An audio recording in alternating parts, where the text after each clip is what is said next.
The last room on the left, no one stays in room 617. That was the only warning Evan received when he checked into the Ashbury Grand Hotel, a century-old brick building standing alone off a desolate highway in rural Pennsylvania. The clerk said it casually, like a joke, sliding the key across the counter with a thin smile that never reached his eyes. Evan laughed it off. He was exhausted, driving for 10 hours straight, rain hammering the windshield, phone dead, GPS lost. A bed was a bed. Room 617 sat at the very end of the 6th-floor hallway. The carpet grew darker as he walked, the lights fewer, the silence thicker. By the time he reached the door, the hallway felt longer than it should have been, stretching behind him like it didn't want him to leave. The door creaked open. The room smelled clean, too clean, like bleach layered over something rotten. The furniture was old but spotless. A single window overlooked the forest behind the hotel, trees packed so tightly they looked like a wall of black veins against the night. Evan dropped his bag, locked the door, and collapsed onto the bed. At 2:17 a.m. someone knocked. 3 slow taps. Evan groaned, rolling over. Another knock, louder this time. "Front desk?" A woman's voice called softly through the door. "Sir, I think you're in my room." Evan checked his phone. No service, no notifications. "I'm in 6117, he replied. Silence. Then, very quietly, the woman said, "That's impossible." Evan swung his legs off the bed and approached the door. "Look, if there's a mistake..." A sharp inhale came from the other side, like someone smelling him. "You shouldn't open it," the woman whispered. Evan froze. "Why not?" he asked. "Because I'm already inside." The lights flickered. Evan stepped back as the bathroom door creaked open on its own. The mirror reflected the room, but not him. Instead, it showed the bed soaked in dark stains, the walls peeling, and dozens of handprints smeared across the glass from the inside. A knock came again, this time from inside the bathroom. The door slammed shut. Evan ran for the hallway, yanking the room door open.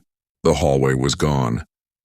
In its place was a longer corridor, narrower, lined with doors that breathed, wood flexing like lungs. Each door bore the same number, 617. From behind him, the woman spoke again, now right beside his ear. "They always try to leave." Evan sprinted, doors flying past him, whispers leaking from their cracks. "Stayed one night. Never checked out. Still here." One door burst open as he passed, and a man crawled out, face stretched, eyes sewn shut with something that looked like hair. He reached for Evan, fingers snapping like broken twigs. Evan kept running. At the end of the corridor stood a mirror instead of a door.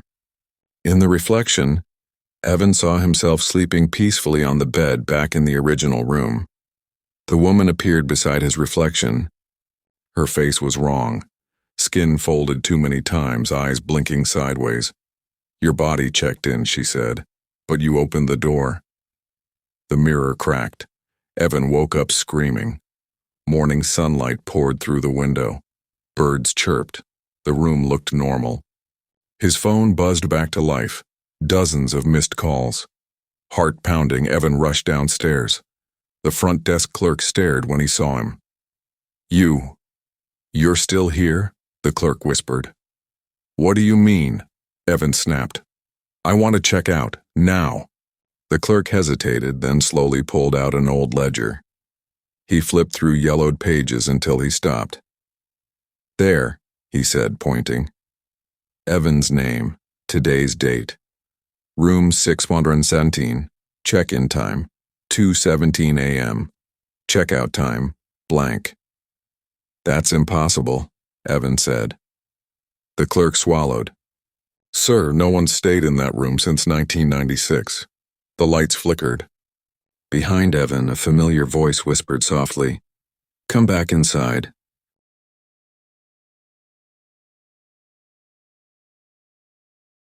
The trees that followed him.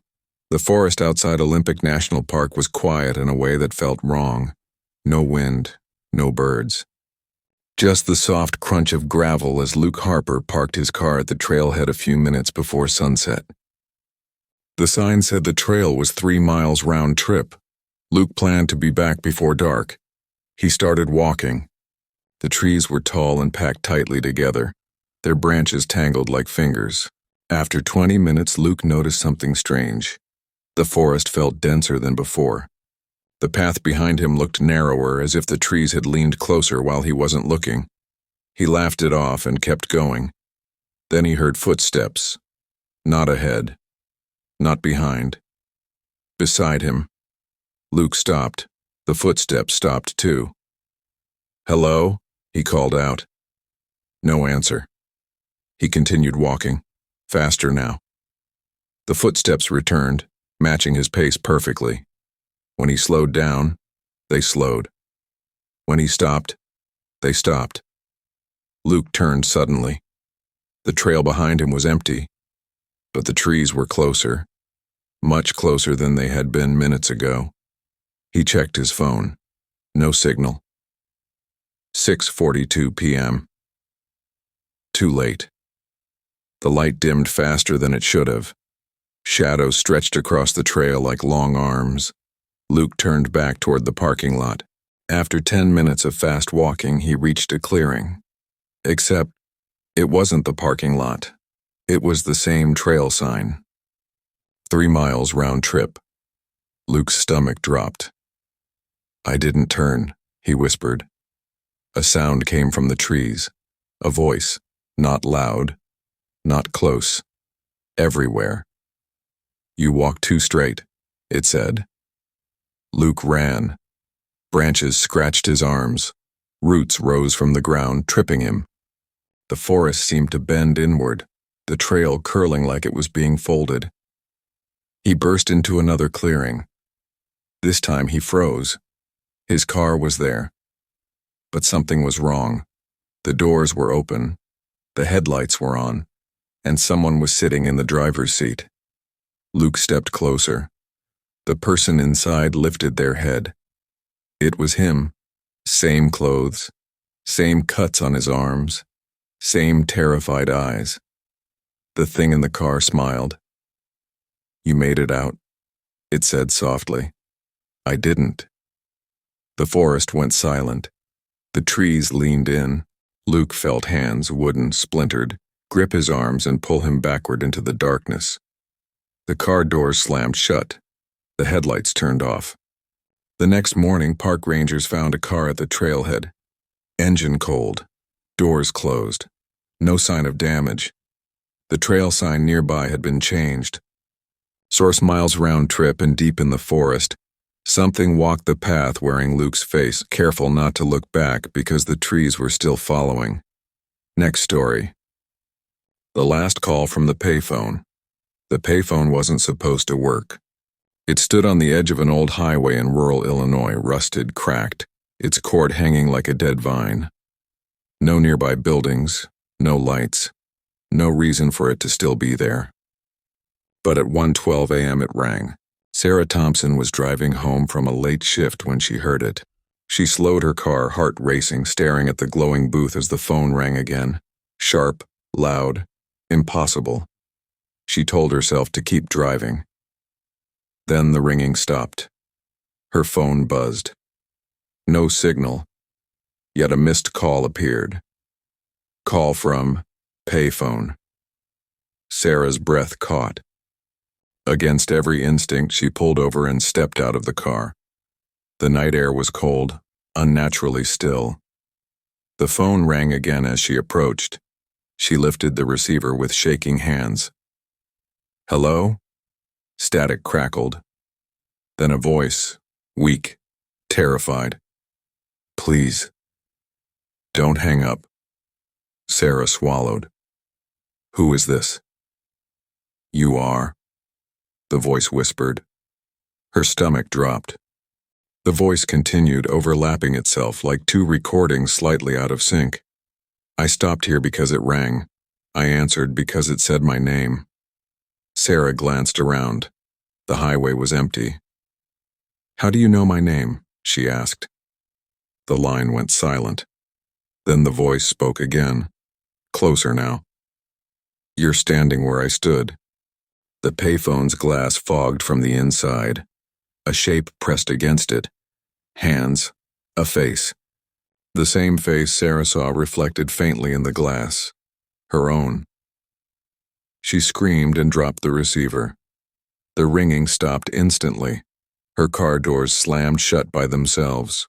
Her headlights went dark. Behind her, the payphone rang one final time. And this time, it was her phone ringing in her pocket. At dawn, a trucker reported a stalled car on the roadside. No driver inside. The payphone nearby was silent again. But scratched into the metal booth over and over were the same words, "Don't answer." And sometimes late at night the phone still rings, waiting for the next person who hears it.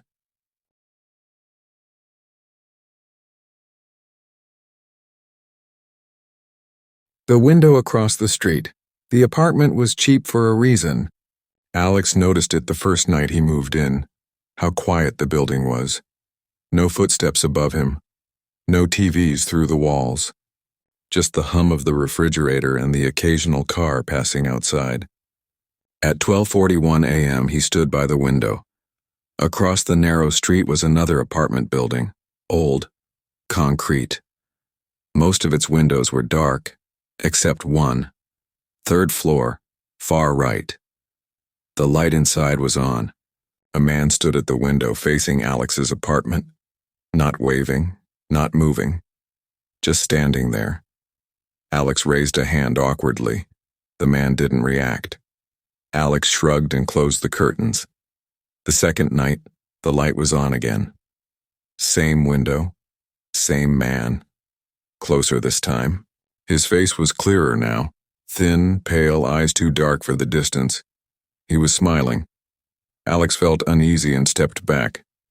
The man raised his hand, not to wave, to point, directly at Alex. Alex shut the curtains hard and didn't look again. On the third night, Alex woke up to his phone vibrating. 3:03 a.m., no notifications, no calls. But the screen was on. The camera app was open, front-facing. Alex frowned and sat up. The phone buzzed again. A message appeared from an unknown number. Look outside. His heart pounded. Slowly, against every instinct, Alex walked to the window and pulled the curtain back just an inch. The light across the street was still on, but the man wasn't at the window anymore. Alex exhaled in relief. Then his phone buzzed again. Look closer. Alex leaned forward. The window across the street reflected something now. Not the room behind the man, his own apartment. Alex saw his bed, his door, his window, and standing behind him, a man. Same pale face, same dark eyes, same smile. Alex spun around. The apartment was empty. The phone slipped from his hand and clattered to the floor. A whisper brushed against his ear. I moved when you stopped looking. The light across the street went out. So did the lights in Alex's apartment. The next morning, the building manager unlocked Alex's door after neighbors complained about a phone ringing all night. The apartment was empty. No signs of a struggle. Just one strange detail. The curtains were pulled open. And across the street in the dark apartment building, a light turned on. Third floor, far right. A man stepped into view and stared out the window, waiting.